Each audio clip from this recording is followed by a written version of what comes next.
Morning, everyone. Ahead of any protests that we intend to go and protect and guard, I just wanted to run through some tactics with you. And for this, I'm going to need to share my screen. I think it's really important that we take a look at a few things. And of course, tactics are critical because tactics keep us safe. Of course, some of these protests get quite emotional, and I think that if we're not careful, we can be in danger of getting carried away with those types of emotions. When emotions are high and you're in a situation, then the best thing you can have is a strategy. And so tactics are about creating a strategy for performance, and our performance should basically be lawful and peaceful. So the first thing that we're going to do is we're going to want to know who we are.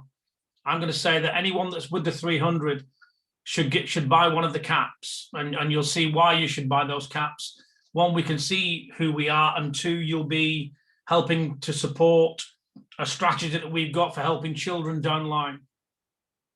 And there's a separate video that covers all of that called Angels 300. We will have the Guardians 300, and we will have the Angels 300. Together we come together as the Guardian Angels. So we're going to wear a cap that shows the 300 on it. You can keep this cap in your pocket, and as we are gathering, then this cap comes out when you recognize that we've started to move as a whole body. We dress normally. We're not Antifa. We're not any militant organization, and we don't want to be confused as that. We don't wear bibs. We're not anyone else other than the 300. I personally will wear the clothes that I wear on an everyday basis. And so we want to represent society as a whole. We want to demonstrate this because we are from the people for the people. Now, they're going to want us to stop gathering, and what they tend to do, the police, is they tend to gather in numbers at any start point, and they issue dispersal notices. Just don't engage with them. Do not engage on any level. Keep moving, move away from the site, come back to it until you see the numbers gathering. And then the moment that you see that it's naturally started, and sometimes the organizers of these will do something to let you know that that's going to equal the start, then this is where our tactics come in. So they will want to stop us, they'll want to disperse us. We just do not engage. They do not have the right to even ask you what you're doing, because your inalienable freedoms are that you have the right to gather peacefully, you have the right to speak freely, and you also have the right to move freely without being hindered. Now, it might be that they're stopping buses and coaches on the way down. If you bring with you a criminal complaint that's completed by you, and I will post an example of this on the 300 discussion group that you can spread far and wide. If you're bringing one of those with you and you intend to deliver it to the Charing Cross police station, because the criminal complaint is against the government and therefore you have to post it at that station within that borough, then they cannot stop you from traveling to do that. It is illegal, and you can tell them so. It's worth remembering that every event that you're involved in where the police try to stop you from doing something, then you should video it so that this can literally be used as evidence as we go forwards. What you will find is that the police really don't know their job in lots of ways. And the ones that do, they know they're acting unlawfully. And so by reminding them that, and by asking them questions, by making them tell you the laws, then what you actually do is you expose their ignorance, and you also show the fact that they are acting unlawfully. So remember, keep moving. Do not engage with them. They have no right to ask you. And what we do at the start is we create a flash mob type movement. So people will literally be hanging around. They'll be gathering individually. And then the moment that the start happens, then that's the flash mob, and that's our key to move on. What they will want to do as we start to move is they'll want to kettle us. And I'm going to show you a couple of diagrams in a moment and then explain what we do when they try to do that. They kettle you so that they can hold you up. They can break the demonstration or the protest into segments, which makes it easier for them. I know that some of the organisers intend to use some tactics that I'm not going to explain on here that will avoid that, because in reality, they don't have enough numbers to do it. And I've got a feeling this one on the 24th is going to be pretty significant. Remember that they're acting according to orders, and we remind them that. We tell them that they're order followers. Constables are supposed to be autonomous. They are supposed to call it the way they see it according to the law. You are doing nothing unlawful if you are moving peacefully. You're not creating any damage to any person or any property. You are lawful if you do that. And remember, that is our tenet. We are peaceful and lawful. It's very highly likely that when these people act as agents, that what they try to do is they try to arrest individuals. And this is to scare and deter people from gathering. This is to act as a deterrent. And it does frighten some people that aren't aggressive, because when you're a peaceful person, this is a little bit outside of your everyday experience. Remember that they are acting unlawfully when they do this, and that they believe that they've got the powers to be that will help them when this is over. But what they're going to find out is that in reality it won't, and ignorance is no excuse. Remember, they police by consent, and if we do not consent to the legislation, then the legislation can't apply. And we tell them we do not consent. We video everything that happens so that we've got that documented. If they grab hold of one of our people, then what we do is we pull that person back in. We stop them from arresting that person by pulling that person back in and breaking any holes that they have on that person's body, by taking their hands off them and pulling them back into us. And remember that we have to do this, and we have to be appropriate in how we use that kind of force. We never look at striking anyone or anything like that. We want to take this person back, and we want to be lawful when we do this. We are maintaining a level of peace, and any force that we use has to be appropriate to the situation. We communicate with the police. We've got to remember that the police are part of our society. They're also under pressure by their bosses to do certain things. And of course, this is not useful to them because it turns them into agents. And it also turns them into order followers. And the most dangerous people in history are the ones that follow orders blindly. If you're a police person and you're questioning your job right now, you should be. Because you know that in a lot of these situations, you are not acting lawfully when you arrest people for exercising their basic human rights.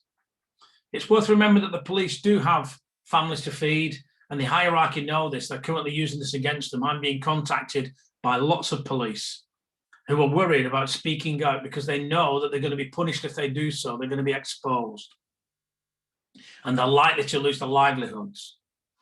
So just take a look at this diagram here. I hope you can see this. I'm going to see if I can expand that a little bit more. I can just make that bigger. There we go. Now, if you can imagine, this is the main body of the protest here. This is the main body. These are the Guardians 300. What I want you to notice is that we're right at the front. So what we've got to do pretty quickly when we see this gather is we want to be at the front of this.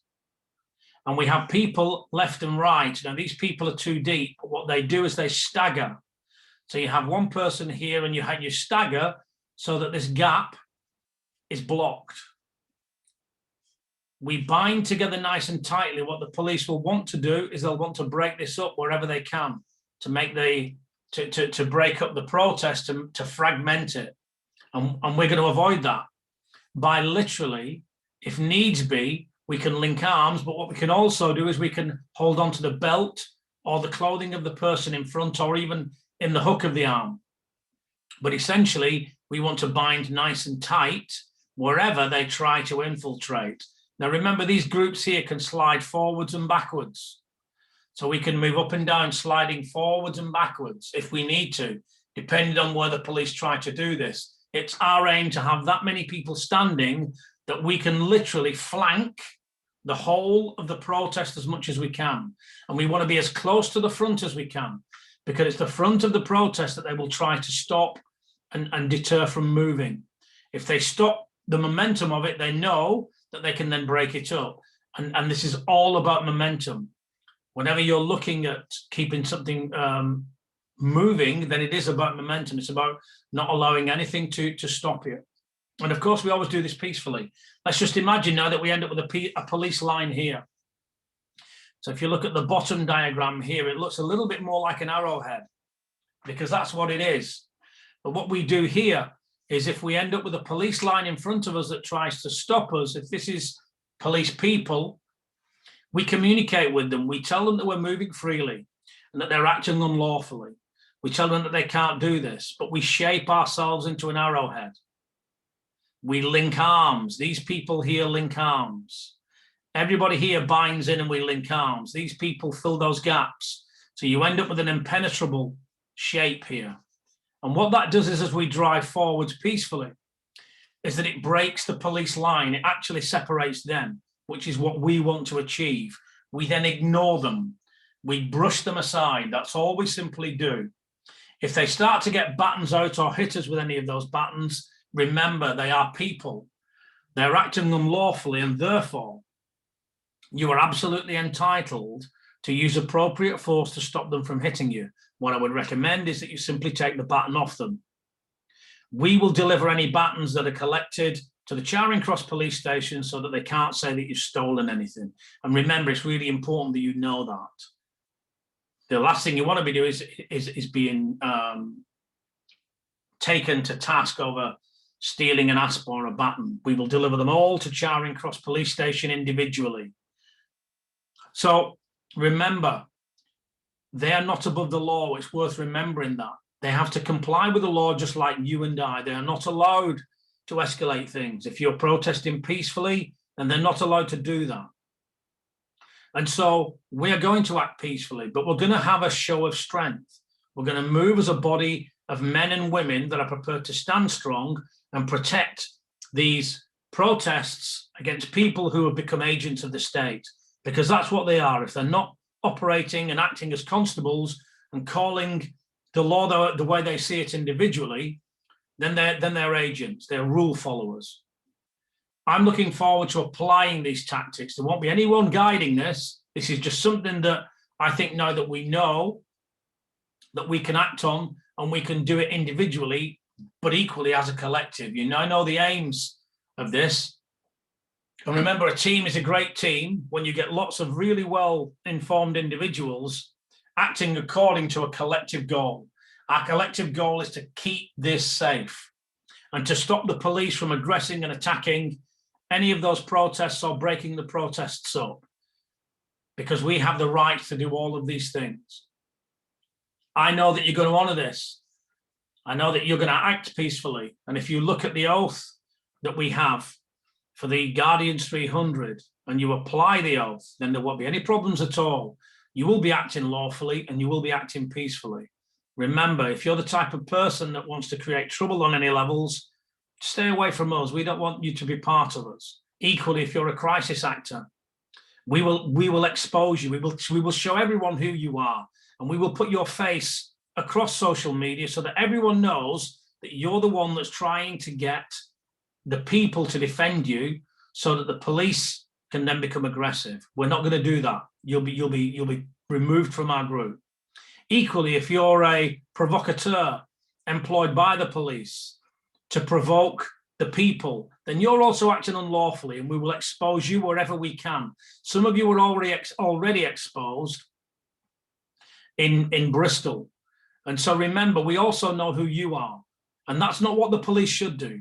Police should behave lawfully. They should use the law. You are from the people, for the people. Take it right back to basics. Those were your origins. You should be proud of those origins, because in reality, that job comes with a lot of responsibility. I'm looking forward to seeing the 300 in London. And I'm looking forward to being part of the 300, because I can tell you now, as we start to gather force and we start to gather momentum, we will show the constables out there what they should be doing. They should be behaving peacefully and applying the law peacefully. I'll see you there.